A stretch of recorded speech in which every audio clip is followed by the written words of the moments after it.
me a god. You call me a god. You call me a god. You call me a god. Let's go. I'm about to go off like a weapon. Fuel to the top, gotta fill up. Okay, what is going on, everybody, and welcome back to the Juggernaut Show. And tonight I'm here to review TNA Genesis 2025s. So Genesis was this past Sunday, which it was January 19th, I believe. Yeah, January 19th, 2025. And it was from the Dallas, Texas area.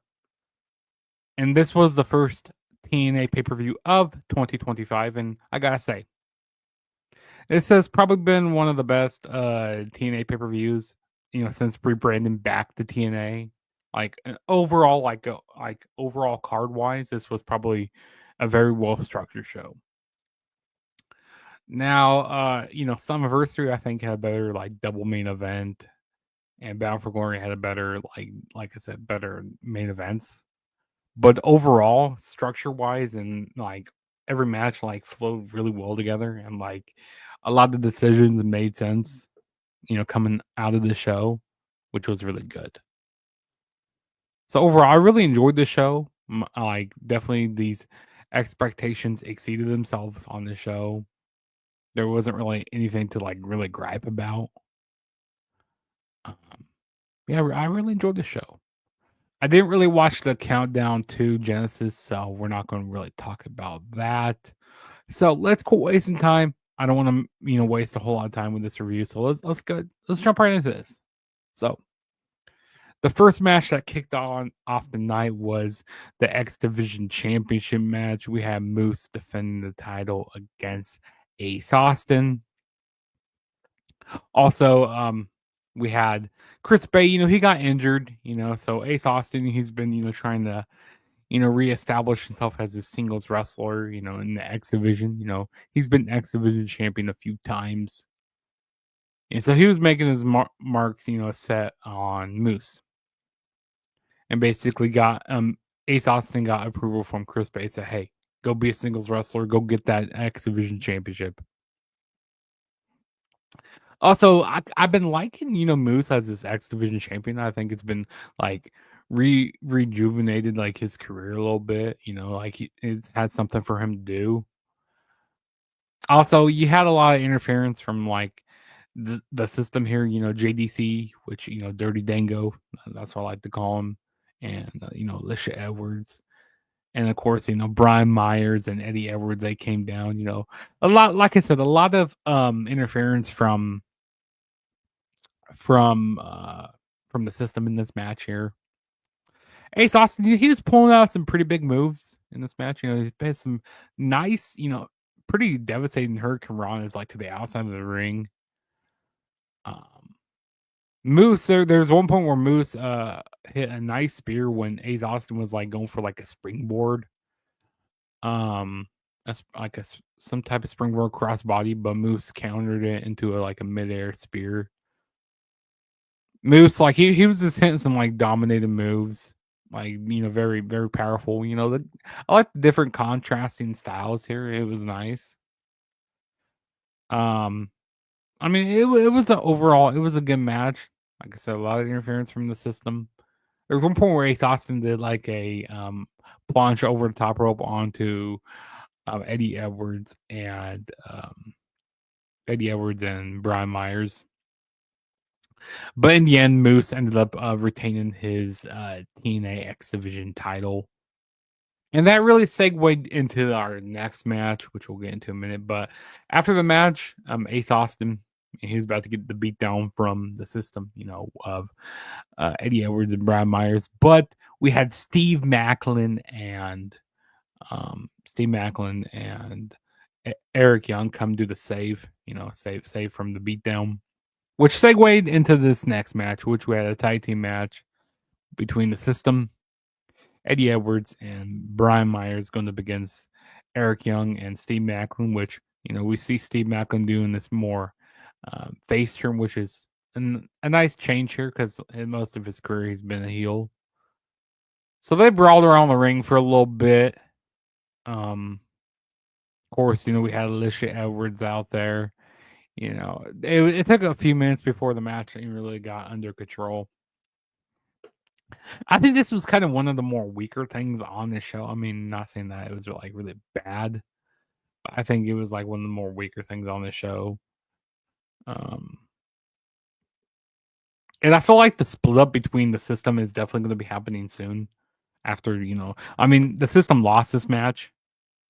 I'm trying to remember who exactly got. I think it was Brian Myers that got pinned, but let me check here.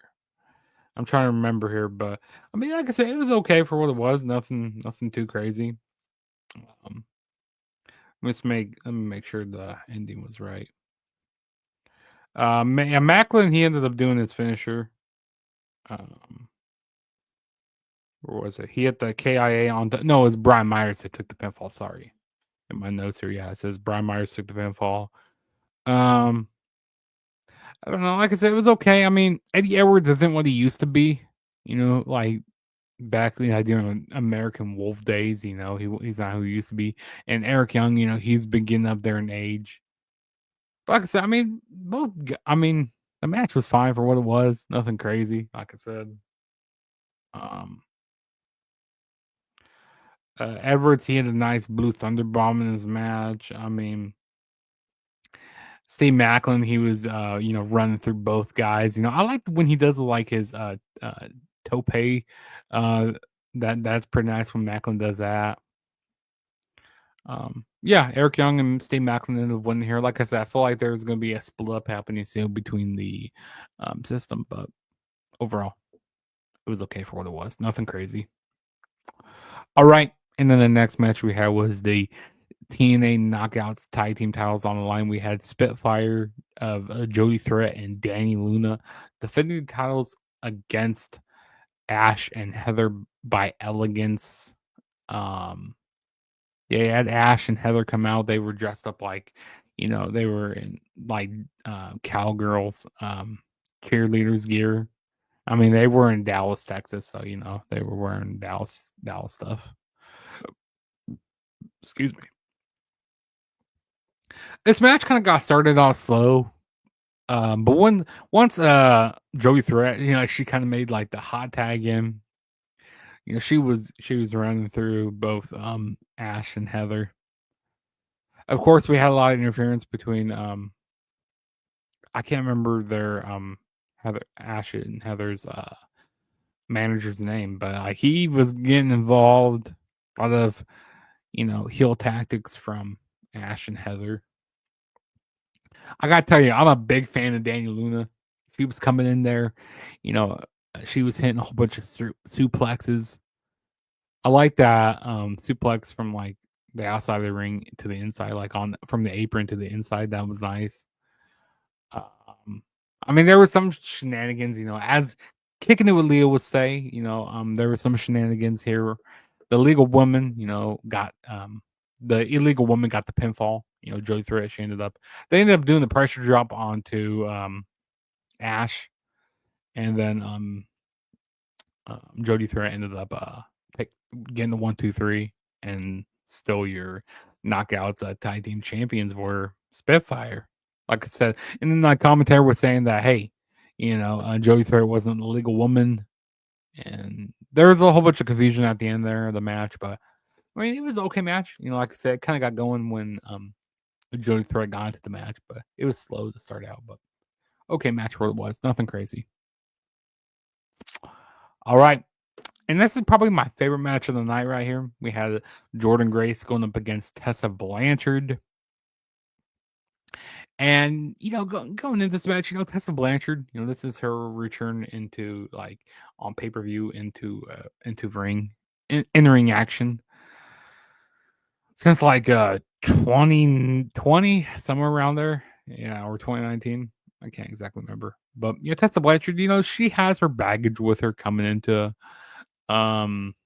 into TNA, after the remarks, how she said the N-word.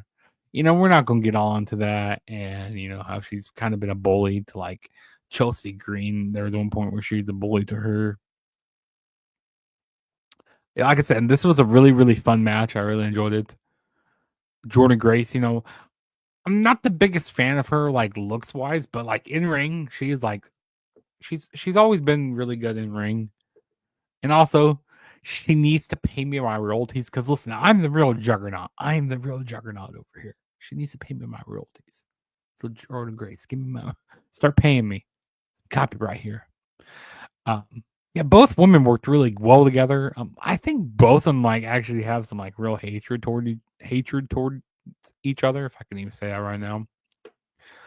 And I also like the facial expressions that Tessa Blanchard does, like when she gets like near falls, like the faces she makes, and I don't know, Tessa Blanchard, she's really good in the ring. It's fun. It's nice seeing her back in the ring. I mean, there was definitely a lot of hatred towards Tessa Blanchard. The crowd was chanting "You're racist" and all of that. There was one point where Jordan Grace, she hit a really nice Death Valley driver off the steel steps. That was a nice spot in the match.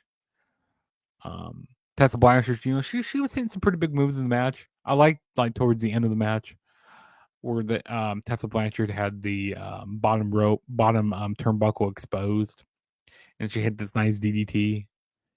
And then Tessa Blanchard went up for the Magnum, and got the 1-2-3. And Tessa Blanchard won this match. Like I said, Jordan Grace, she's showing a lot of feats of strength here. She even tried to pull out some moves from like Samoa Joe and stuff. The Muscle Buster. There were really nice transitions into submissions in this match. This was a fun match. I really enjoyed it. Like I said, the reaction between the reaction for Tessa Blanchard was like a lot of it was negative, but you had some fans turn on Tessa Blanchard here.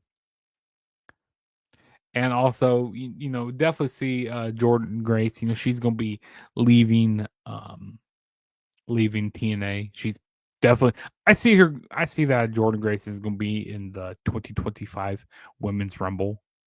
I see her going like she was in it last year, and WWE has definitely had an eye on her for this like past year. And she's been showing up in NXT and doing stuff with that. So I definitely see Jordan Grace, making a mark in WWE. Hell, maybe have Masha Slamovich be a part of the Rumble, and even have Tessa Blanchard, to really make this Rumble special.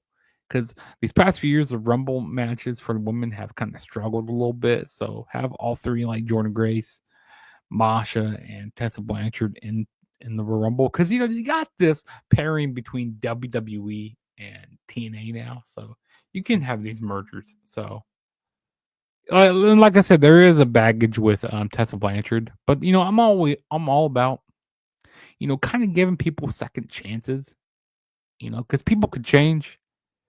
So saying like, she did say some stuff, controversial stuff in the past, but like I said, I think people can change. Giving people second chances, and maybe putting Tessa Blanchard on a short leash. Don't give her much. Like actually, be, try to have a little mic work not a little mic work as possible, but put her on a short leash. What she can say on the microphone, and what she can do backstage as of right now. But she's really good in the ring. Like you can't take away what she does in like her in ring work.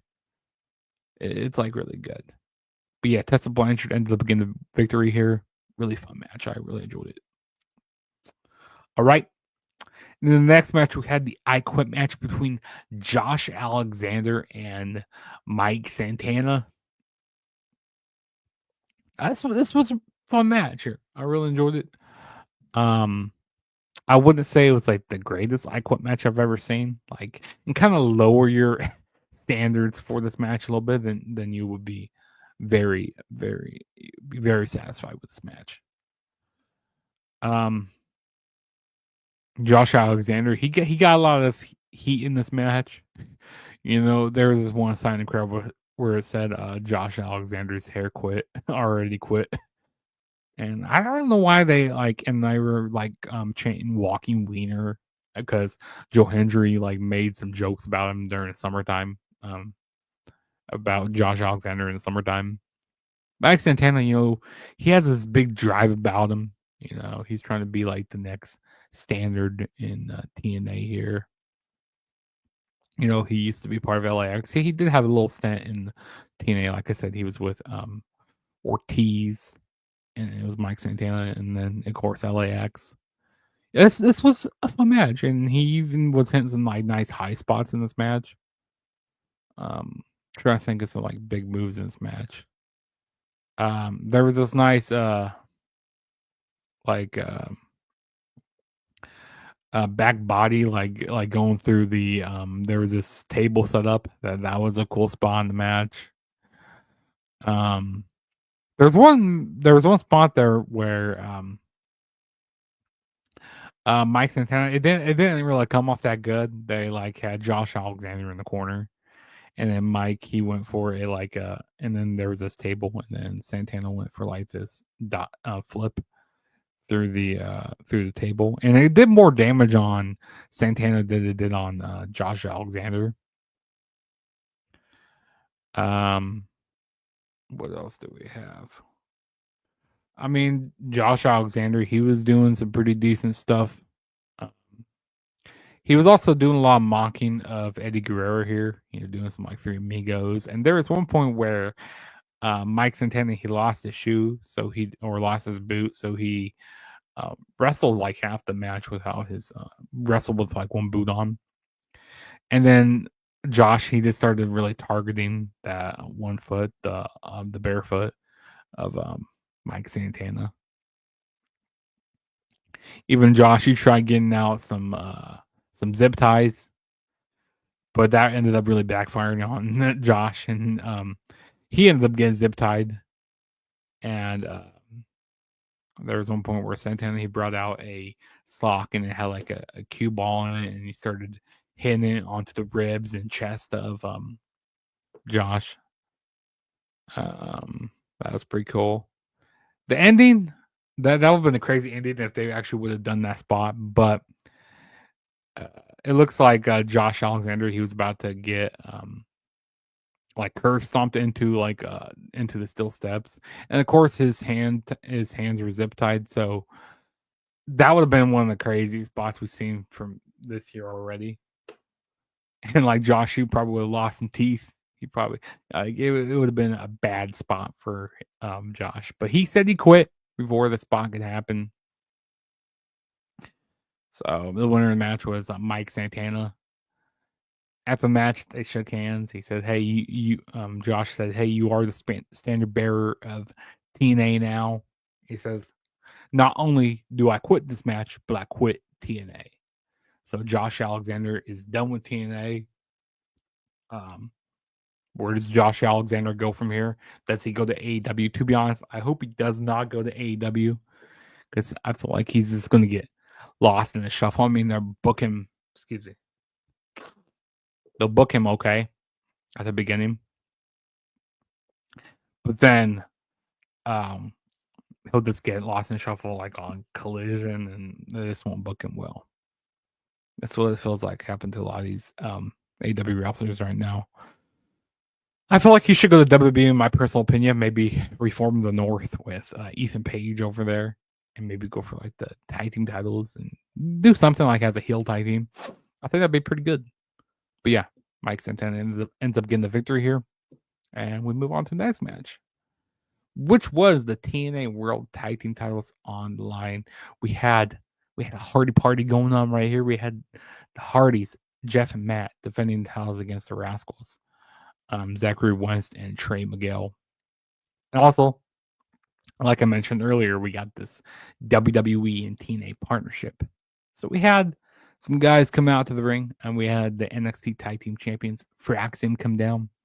They were sent out by ringside. I kind of wish they would have done this a little better, like made these guys show up. But yeah, they were scouting out this competition here, see who was going to win this match. They were sent like really close to the ring. They ended up getting like a little scuffle between the Rascals because the Rascals ended up hitting them. I mean, if you're gonna be that close to the ring, you're gonna be getting hit. I gotta say that if you're gonna be sitting that close to the ring. But yeah, overall for this match, this was a okay match. I mean, it wasn't anything crazy. Um, I definitely gotta say, like the kind of the downside to this match was like the Rascals' size.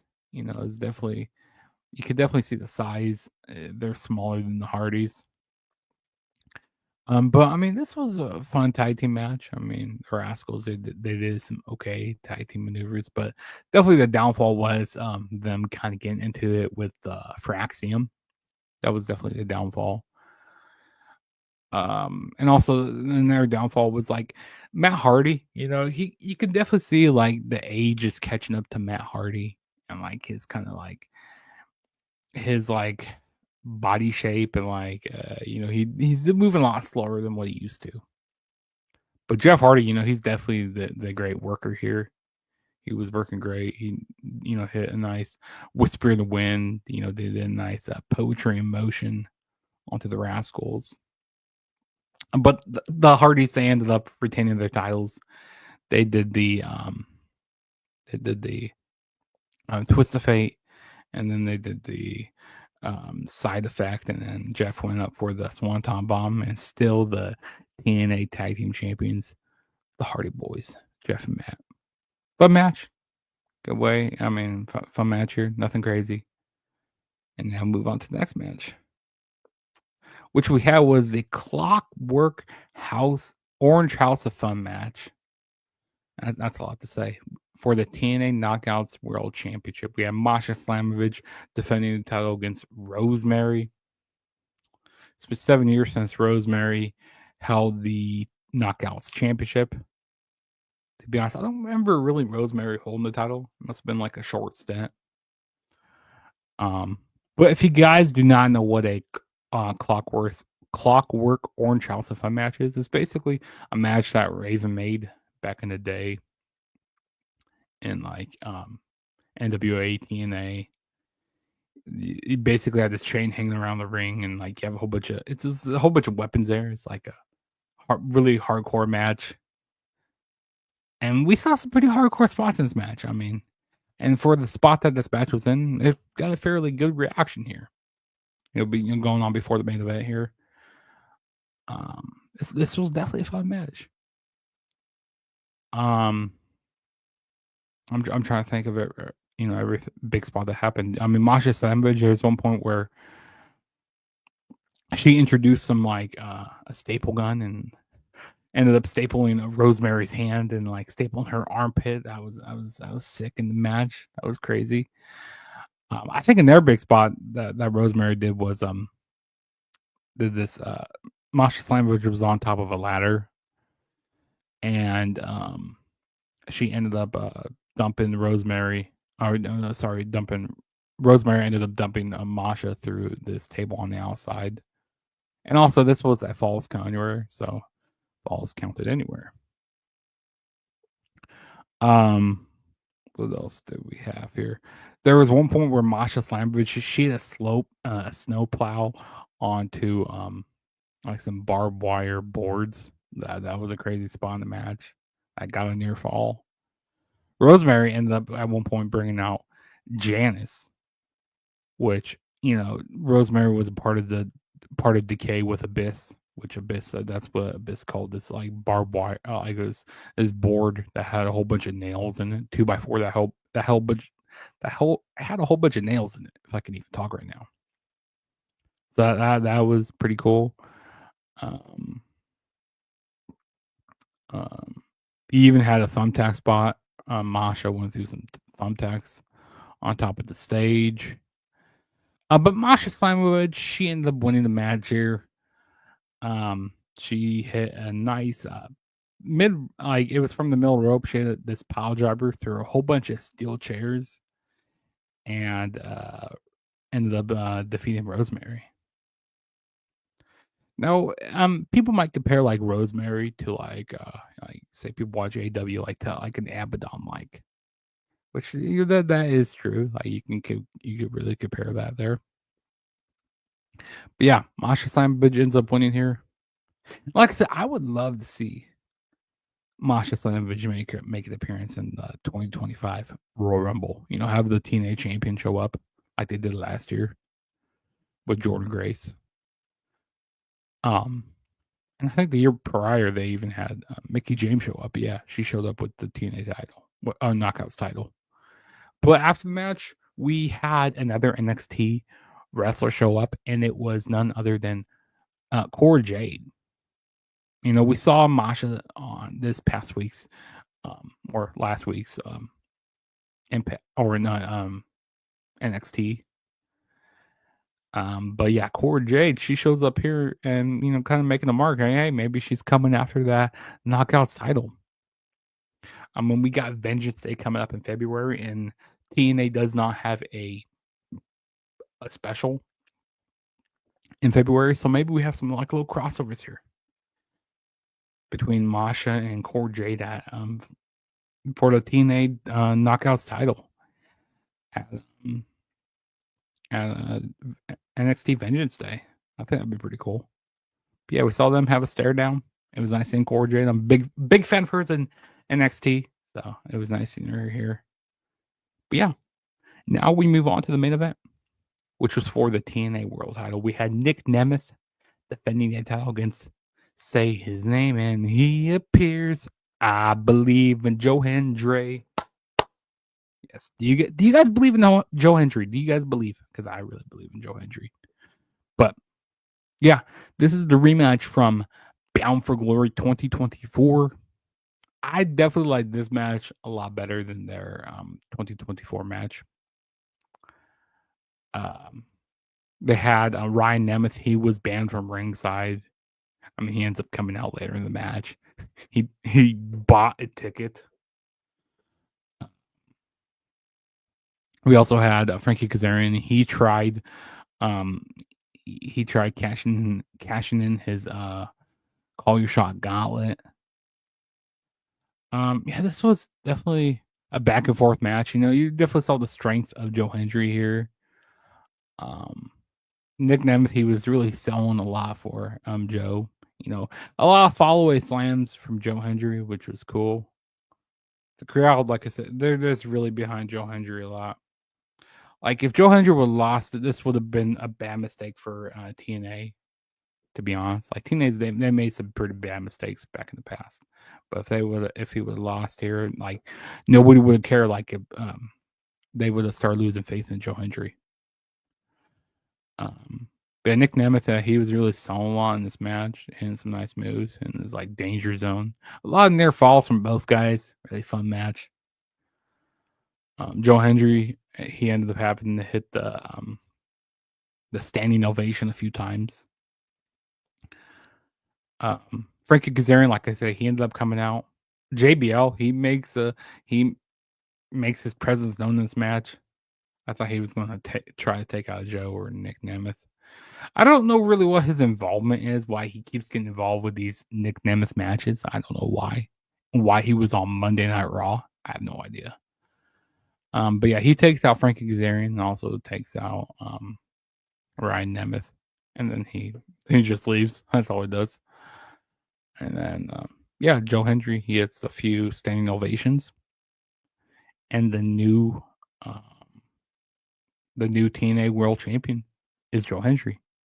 And we all wave our hands from side to side to side. And like we're all happy that Joe Hendry is the new TNA World Champion. I was happy here. I called it. I said that, hey, he needs to win it here. If he doesn't, then like I said, we don't care much anymore. But yeah, that was TNA Genesis. Overall, really, really enjoyable show from top to bottom. But if I had to recommend one match for you guys to watch, it would be the Tessa Blanchard and Jordan Grace match. That's definitely the match to check out. Also, check out the main event. The I Quit match was fun. Definitely overall fun show. Got a lot of content coming up on my channel.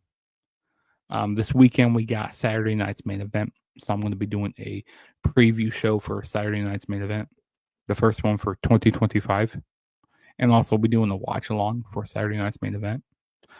So definitely be on the lookout for that. Also got some Rumble videos to do since Rumble is next. Since Rumble is next, not this Saturday, but next Saturday, February 1st, which I will be there. So we got a lot of content coming out for the Rumble. As well as I got some more reviews to do, some more watch alongs. Definitely subscribe if you haven't already.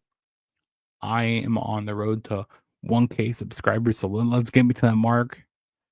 And also, go follow me on Instagram and Twitter at the True JSB. Go hit me up on there. Let me know what you guys want to see. Got some more tier lists to do. Got some more watch alongs, reviews. Maybe more reaction. I'm gonna do more reaction type of videos, so definitely stay tuned for that. But yeah, got a lot of stuff coming up on my channel here these next few weeks. So this is your boy Juggernaut saying peace out, and I will see you guys in my next video. So peace.